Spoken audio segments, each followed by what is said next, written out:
You know why being overweight is one of the smartest things you could do? Just imagine a zombie apocalypse and there's no food left. Overweight people keep all the food in their belly. Therefore, they would live longer than people who aren't overweight. Let me tell you, you are not going to sit on your butt in the full-blown zombie apocalypse. But yeah, what am I talking about? Running? Yeah, sure. Any stairs in sight and you are done. Zombies are ableist bigots, so you are the first to be eaten. Everyone knows that zombies prefer white, out-of-shape victims who cannot finish a sentence without breathing heavily.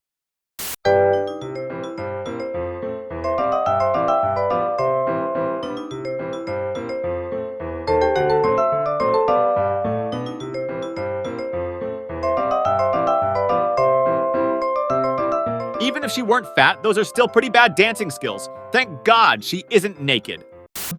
They call it glamorizing obesity when like plus size people are just, existing, because they've built a system that is to value thinner bodies. And if, valuing thinner bodies means that they get access to the happiness and the excitement and all the love, while actively oppressing the bigger ones, right? How thin should I be to gain access to all the love?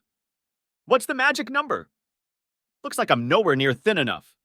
But when we see that fat people can also find love, find happiness, enjoy life, like truly find community in a world which is rigged against us and is actively oppressing us, well, then the system doesn't work anymore. So go find love, enjoy your life! What are you doing on TikTok then? No visible results so far, it's just been a lot of eating and farting. They don't have the carrot of happiness can only be achieved if you're thinner, because we can find it when we're fatter as well. So the system no longer works, right? And that's why they undermine it by using this phrase, glamorizing obesity, vilifying us for just existing, because we are existing. And not only that, we're not just existing, we're thriving. And they cannot stand that. They cannot stand that we're beating the system. Fat people are allowed to take up space in the world. And if glamorizing obesity means that I'm glamorizing a life where you can find happiness and excitement and enjoyment and love and community while in a fat body, then yeah, I'm glamorizing obesity. Okay, maybe you're not glamorizing obesity, just diabetes and a heart attack. But who has time to think about those when there's a whole world to blame for not fitting your bum into the chair? That's the real issue we should be concerned about. I don't dress for men, I dress for little girls who've been told at some point in their life that this is not a fashion show, and for old women drunk on their porch. I took that advice to heart and now I'm wearing a hospital gown. Come here, repeat after me. I don't owe anybody flat tummy. I do not owe anybody small waist. I will serve these dinner rolls and stay happy. I'm too fat to be in the car by myself. I just want to say that if you're a fat person, you are not a failed thin person. Okay, now, you're a successful fat person. That doesn't make it any easier to find pants that fit. You are not there's not a thin person inside of you that's dying to come out. Ever heard that tiny voice inside your head whispering, maybe we shouldn't order food delivery for the third time today, as you're tapping on your phone ordering pizza? Yep, that's the failed thin person inside you, a traitor in your head. Ignore that thin talk, don't listen, enjoy your junk. Nobody owes anybody health. There are people in this world that will never be able to fit the westernized standards and values of health. Ever. No matter what they do, no matter how many vegetables they eat, no matter how many pounds they lose, no matter how many hot girl walks they take, they might never, ever, ever, ever, ever, ever, ever be able to present you a clean bill of health. And those people still deserve to exist without harm. They still deserve care. They still deserve empathy. They still deserve respect. And they don't deserve anybody questioning their health or their ability to be alive. Westernized health standards? Kinda low if you ask me. Eating a salad now is an erotic experience, and I'm not even talking about the yoga class. Everything that is not an ultra-processed fast food is a diet culture, and according to the World Health Organization, we all should be dead. But what I consider to be my low is yours impressive. In addition to that, fat people don't owe you shit. They don't. And they will never owe you shit. Fat people don't even owe other members of their community shit. Okay, so let's just work on being critically conscious. And to every fat person out here who is being critically conscious, I love you. Take care. Every time my critical consciousness kicks in, it results in a new episode script. We're all in this together, but I bet you don't love me very much. Here's a few things to keep in mind this summer. This is fine. This is fine. This is fine. This is fine. This is fine. This is fine too. Being obese is totally fine. Just ask any American on a mobility scooter. Are you guys fucking seeing this? Are you seeing this? Or am I fucking crazy? Holy shit, I'm gonna fucking cry, scream, shit myself, and throw up. You are all weirdos. Ugh. Social commentators have long used fat people's bodies to indicate social and moral decay in society. Senpai, notice me. I think she's calling the police. Wow. What a feeling. One historical example of this is what's known as the long 18th century in Great Britain, going from 1650 to 1815. Due to perceived threats to the social and moral order, philosophers, physicians, and religious leaders began to redefine what was acceptable appearance and behaviors for English society. This led to the development of what's known as the standards of taste. The standards of taste detail rules of etiquette for how well-mannered men and women should conduct themselves, appear, and otherwise behave. A large part of this was demonstrating restraint with one's appetite.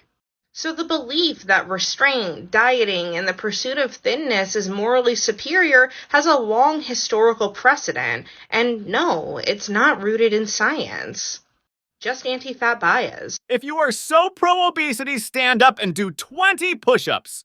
That's right, you can't. Hell, Breezy. Let me show you how to keep the dice rolling when you're doing that thing over there, homie. Hey, let's go! 'Cause I'm feeling like I'm running and I'm feeling like I gotta get away, but I know that I don't and I won't ever stop 'cause you know I gotta win every day. So if you really wanna pop me, just know that you wanna... Is it a dance or she was just trying to shake something out of her bra? You know those videos that are like bodies that look like this? Also look like this. They're typically made by thin people who still very much fit within society's standards. Now, if those videos help you, that's amazing. No judgment here. It's just, the thing is, I'm fat. Doesn't matter if my pants are up or pulled down or what angle that you see me at.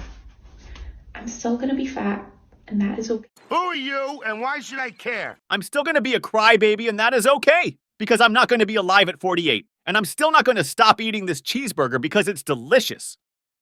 This is a fun show so far, right?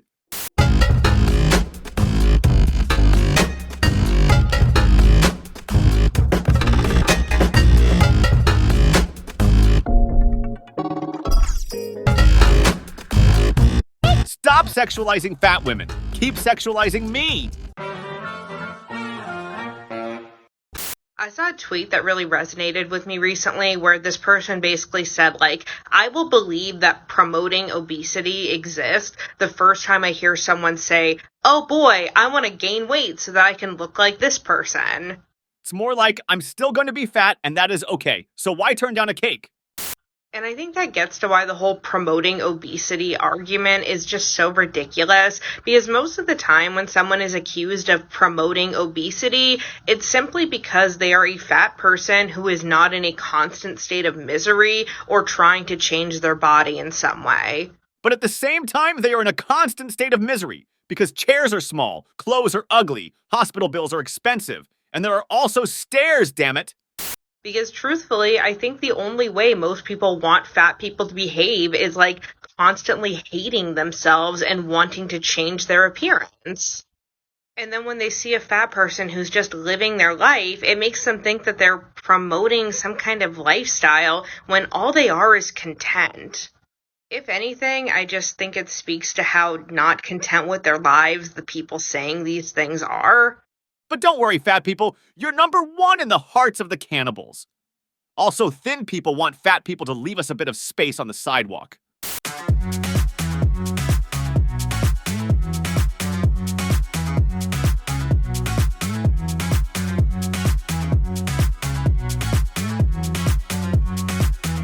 Welcome to a new episode of What's Not Considered as an Exercise. So I'm not skinny. I never have been. Even when I was in the best shape of my life and dancing like 8+ hours a week, I was still at this weight. So this is the weight I'm meant to be at. But when I was younger, I was bullied for being fat. I used to get comments from my mom and my sister, usually their own shit they were projecting onto me. But at some point, I decided that if I wasn't willing to kill myself in order to be skinnier, I had to learn to accept my body. And I love my body now. But every so often, I fall prey to the mentality of skinny equals pretty. Like today, me and some of my coworkers were talking about weight. And I mentioned how I weigh around 210. And one of my coworkers said, "Really? You look like you weigh about 150. I haven't weighed 150 since I was like 15 years old. But I couldn't help the positive reaction I had to being told that I don't look as heavy as I am. And I know the size of my body has nothing to do with my worth as a person. I hate getting caught in that mentality. When my brain works, it's kind of painful. I hate it.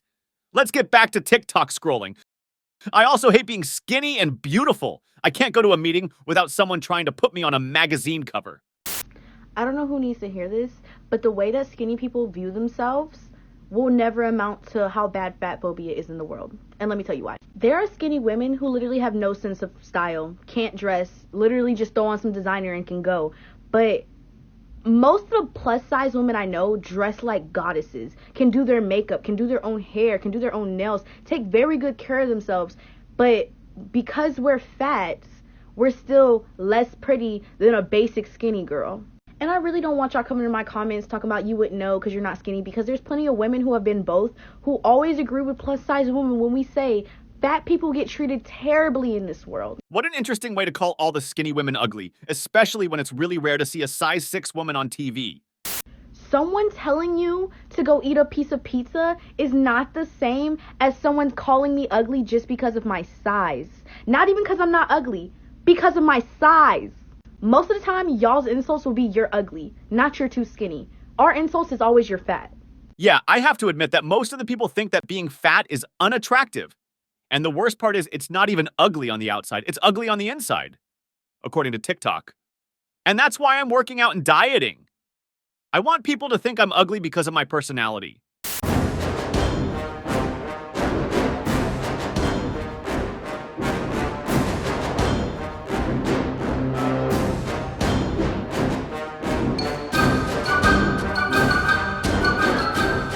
Internet archaeologists of the future will be very confused with the current era. They will discover a civilization obsessed with fat, naked dances, and total absurdity. Well, at least I hope you are now motivated for that jog. See you next time.